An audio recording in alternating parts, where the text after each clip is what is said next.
এই সকল ইস্যুতেই ভারতের প্রতি বাংলাদেশের মানুষ বিরক্ত। কেন? বাংলাদেশের জনগণ ডিসাইড করবে, বাংলাদেশের সরকার নিশ্চিত করবে ভোট কতটা সুষ্ঠু হবে, মানুষ কতটুকু ভোট দিতে পারবে, মানুষ ডিসাইড করবে কাকে ক্ষমতায় নেবে, কাকে ক্ষমতায় নেবে না।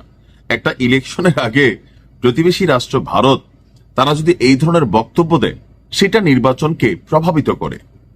কি বক্তব্য দিল? যে বাংলাদেশে অবাধ এবং সুষ্ঠু নির্বাচন হলে জামাত ইসলাম ক্ষমতায় আসতে পারবে না। তো এই কথাটা কে বলছে?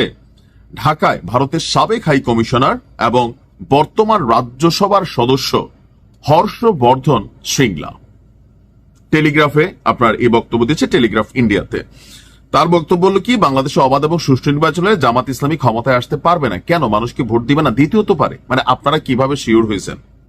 আপনাদের এই ধরনের বক্তব্য বিএনপির জন্য ক্ষতিকর হচ্ছে। এটা বিএনপির জন্য কিন্তু আসলে ক্ষতিকর হচ্ছে। ভারতের রাজনীতি বোঝারা কঠিন। গত 23শে জানুয়ারি ভারতের পশ্চিমবঙ্গের দার্জিলিং এ সাংবাদিকদের সাথে মতবিনিময় সভায় তিনি বলছেন, যদি অবাধ এবং সুষ্ঠু না হয়, নির্বাচনে ভোট চুরি হয় বা কারচুপি হয়, তাহলে তারা ক্ষমতায় আসতে পারে। অর্থাৎ স্বাভাবিক প্রক্রিয়ায় জামাত ইসলাম ক্ষমতা পাবে না। এখন এই তথ্য কে দিচ্ছে? ভারতের একজন রাজনীতিবিদ। তিনি বলছেন যে যদি ভোট কারচুপি না করে তাহলে জামাতের ক্ষমতায় আসার সম্ভাবনা কম। দলটির ভোটের হার 5 থেকে 7%, তাও আবার অন্য রাজনৈতিক দলগুলোর সহায়তায়। সম্ভবত হর্ষবর্ধন শ্রিংলা বাংলাদেশের সর্বশেষ যে ভোটের জরিপগুলা, এটা তিনি দেখেন নাই। 5 থেকে 7% এটা ছিল কখন? অনেক আগে। বাট রাইট নাও আপনি দেখেন মার্কিন যুক্তরাষ্ট্রের যে প্রতিবেদন প্রকাশ হলো, সেখানে তারা বলল যে বাংলাদেশের মধ্যে ইসলামপন্থী একটা গোষ্ঠীর উত্থান হচ্ছে, জনগণ ইসলাম পন্থার দিকে ঝুঁকছে, এমনকি ক্ষমতায় যাওয়ার সম্ভাবনা আছে।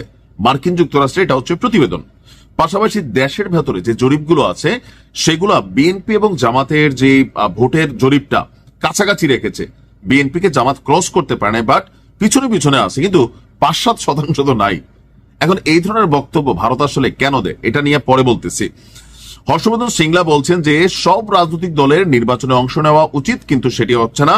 অর্থাৎ ভারত সরকার স্পষ্ট করে জানিয়েছে ডক্টর ইউনূসকে যে সবাই যেন নির্বাচনে আসে, অর্থাৎ আওয়ামী লীগকে যেন নির্বাচনে আনা হয়। হর্ষবর্ধন শ্রিংলার বক্তব্য যে বাংলাদেশ সরকার অনেক বড় ভুল সিদ্ধান্ত নিয়েছে। এটা তাদের নির্বাচিত সরকার নয়, অন্তর্বর্তীকালীন সরকার। তারা নির্বাচনে জেতেনি, মানুষও বেছে নেয়নি, নিজেরাই বসে গিয়েছে ক্ষমতায়। ওই সরকার যে সিদ্ধান্ত নিচ্ছে বাংলাদেশের জন্য খারাপ, খেলার জন্য খারাপ। যে বাংলাদেশ একটু ভাব নিতে গেছিল, আইসিসি আমাদেরকে বাস দিয়ে দিছে, ওইটাতে দুঃখ নাই, কারণ ক্রিকেট খেলে আমাদের কোনো কিছু অর্জন হয় না, খামাখা খেলা এটা বন্ধ করে দেওয়াই ভালো।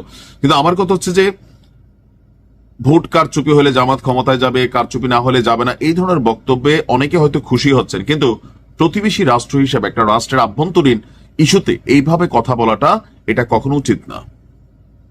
কারণ আমরা তো দেখছি ভারতও জামাতের সাথে মিটিং করছে, বৈঠক করছে, সেটা গোপন রাখছে।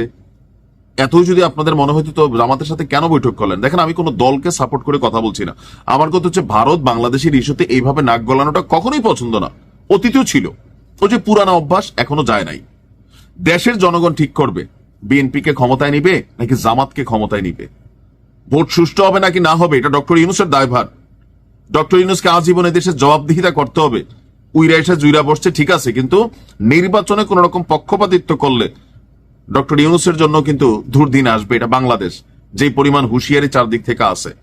আমাদের দেশের বিষয়ে আমরা সিদ্ধান্ত নেব, ভারত সিদ্ধান্ত নেবার কে? এগুলা ভারতের অতিরঞ্জিত কাজ কারবার, যার কারণে বাংলাদেশের মানুষ ভারতের অনেক ইস্যুতে ভারতকে অপছন্দ করে।